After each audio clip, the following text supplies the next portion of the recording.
Favourite ফরম্যাটে টাইগাররা ফিরে পাচ্ছে মোমেন্টাম। বাঘেদের কাছে 2-1 ওডিআই সিরিজ হেরেছে পাকিস্তান। Next target New Zealand. টাইগাররা কি নতুন করে তৈরি করতে পারবে নিজেদের খেলার ব্র্যান্ড? নিউজিল্যান্ড সিরিজ দিয়েই জাতীয় দলে ফিরতে পারেন মায়েস্ত্রো সাকিব আল হাসান। বিসিবি কর্তারা তারকা অলরাউন্ডারকে দলে চান। সাকিবের দেশে ফেরার পথটাও হচ্ছে তৈরি।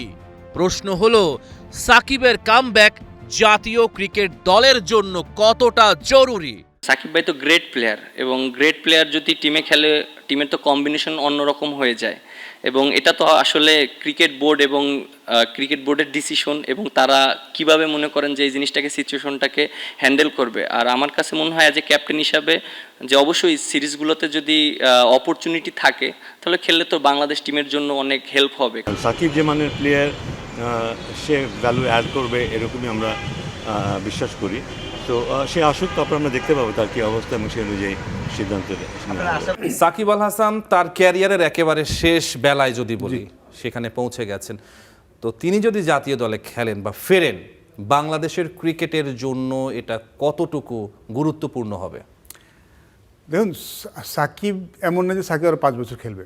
I don't think that. আমার মনে হয় সাকিব হয়তো 2 to 3 ইয়ার্স খেলতে পারবে হয়তো, মানে বয়সের তো একটা ব্যাপার অবশ্যই আছে। এবং সাকিব আল হাসানকে আমি যতদূর জানি, তিনি একদম বেস্ট পারফর্ম না করতে না পারলে তিনি হয়তো নিজে হয়তো সরে যান। পরিসংখ্যান বলছে নিউজিল্যান্ডের বিপক্ষে সাকিব বাংলাদেশের টপ পারফর্মার।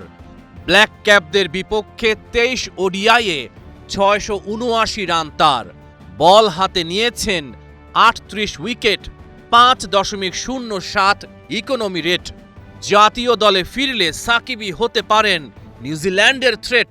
সময় যে খুব বেশি আছে তা তো না, বাট আমি আশাবাদী যে বাজেট টাইম সে চলে আসবে। কিন্তু দলে কখন আসবে, কিভাবে আসবে, এটা তখন নিশ্চিত নই। তাই পুরো ব্যাপারটা এখন পরিষ্কার বলতে পারছি না। বিসিবি অনেকখানি এগিয়ে গিয়েছিল, বেশ ইতিবাচক ছিল বিসিবির ব্যাপারে, চেষ্টা করছিলেন শুরু থেকেই। এই সিরিজটা আসলে একটু বেশি তাড়াতাড়ি হয়ে যেত। আমার মনে হয় যে সাকিব আল হাসানও হয়তো খেলতে অতটা, মানে সাকিব আল হাসান যখন মাঠে নামবেন তিনি চারটি প্রিপারেশন নিয়েই নামতে চাইবেন।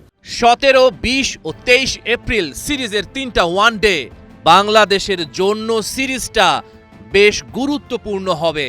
2027 ওডিআই বিশ্বকাপে সরাসরি জায়গা করে নিতে হলে র্যাঙ্কিংয়ে থাকতে হবে সেরা 9-এ। র্যাঙ্কিংটা খুব ইম্পর্টেন্ট, এবং আমাদের আরও অনেক বড় সামনে চ্যালেঞ্জ আছে। এই সিরিজটা আমরা জিতেছি আলহামদুলিল্লাহ, আরও অনেক বড় বড় সিরিজ আছে। সো আমার কাছে মনে হয় প্রত্যেকটা সিরিজই আমাদের জন্য অনেক চ্যালেঞ্জ, এবং আমরা যদি সিরিজ জিততে পারি তখন আমাদের জন্য অনেক ইজি হয়ে যাবে। পাকিস্তানকে হারিয়ে র্যাঙ্কিংয়ের 9-এ আছে টাইগাররা, 2-এ ব্ল্যাক ক্যাপরা। নিউজিল্যান্ডের বিপক্ষে সিরিজ জিততে পারলে বাংলাদেশ রেটিং পয়েন্টও পাবে বেশি, র্যাঙ্কিংয়ে হবে আরও উন্নতি। Rahman pair, star news.